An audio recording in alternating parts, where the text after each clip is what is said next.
koncepce těchto strojů, dva válce, stejné roky výroby, v podstatě konkurenční motorky.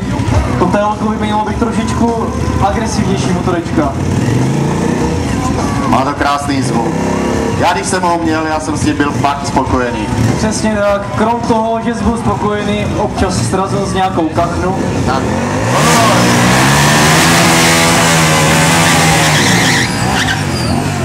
Dobrý, v pohodě.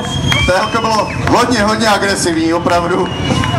Ten šofér taky agresivní.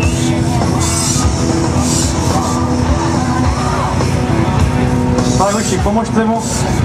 Co? Vyhrál to Inja. Injo, ty jsi fakt borec. to je radosti.